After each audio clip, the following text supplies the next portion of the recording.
And is it very different to tour with Alice than with Manowar and Motorhead? Yeah, it really is a lot different. I think the difference is that with the one we did the year ago, well, a little bit longer than that, was more three rock bands, three just out-and-out rock bands. I think with, and I don't, not only do I think, but I know that with Alice, it's more of a production. It's more rock and cabaret, because his show is, part of what he does is all visual as well as audio. So there's a great difference in that way. I find that to be really the total difference. Have you ever tried to top Alice's stage show? I think we have topped Alice's stage show. Sure, we had, don't forget, we had a 25-foot dragon on ours with lasers and everything else that Alice probably would love to have.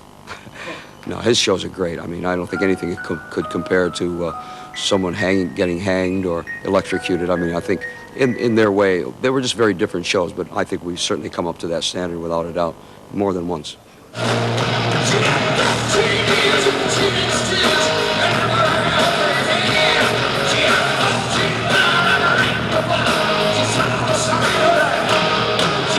I read in an interview you said you never write ballads. Why's that? Well, I mean, I think I leave those silly subjects to people who need to talk about silly subjects, and I find music to be a lot more serious subject than someone's broken heart. I think, love affairs are for Bon Jovi, and songs with a little bit more mystery and imagination are for people like me or for like Alice, perhaps. Have you ever tried writing one? Yeah, I think we certainly touched upon it and had to in Rainbow.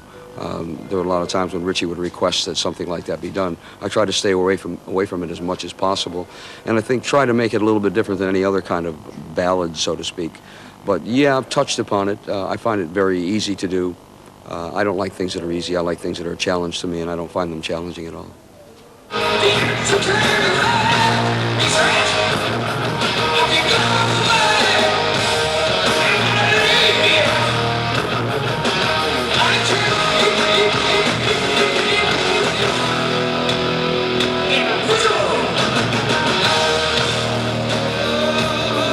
Do your stories, are they purely fictional, or do they relate or reflect your real life?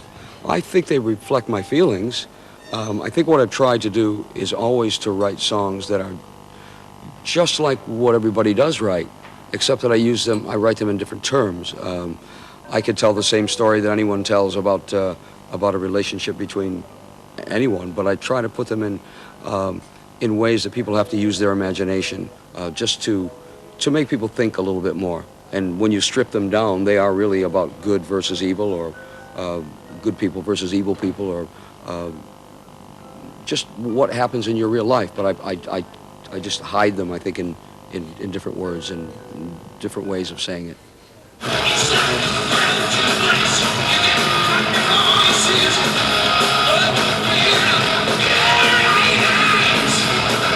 How do you think you reinvented your music on Magical?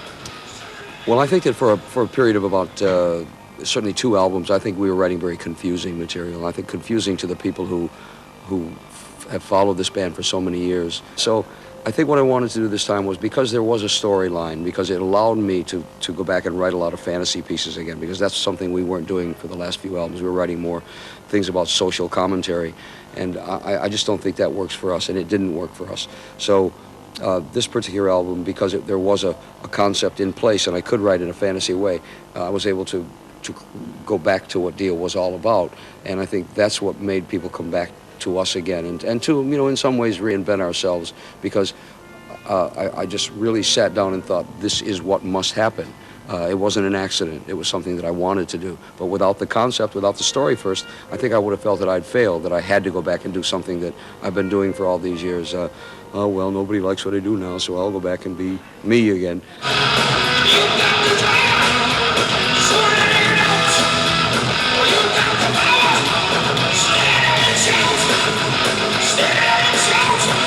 Have you ever thought about how big influence your music and your writing has on people, on fans? I never have, to tell you the truth. I think once you start to think that you're important, that you're not important anymore. I think you're become a really small person. And you can see that I'm not a large person, but I mean, of course, that inside in your heart and in your mind. I've never thought that. I've always tried to be very thankful that that whatever I do has led me to having people like what I've done and to like me as a person first, because I write a lot for myself too. A lot of these things are, you release your own demons by writing a lot. You examine yourself and you say the things that are important to you, and I guess it means that you must be just like everyone else. But I don't take myself that seriously.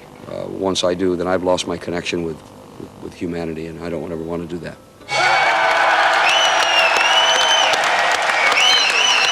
I also ran into some old pictures that were called Ronnie and the Redcaps. You want to tell about it? Well, one of my first bands, yeah. I think probably the, third band I think it ever was I had. First band was called the Vegas Kings, the second band was called Ronnie and the Rumblers, and the third band was called Ronnie and the Redcaps. But that's the band that became Elf. That was the beginning of it all for me. I mean, that's where you kind of learn what you're all about, and it makes you want to do this for the rest of your life. We wore silly hats, but, in those days, you did silly things.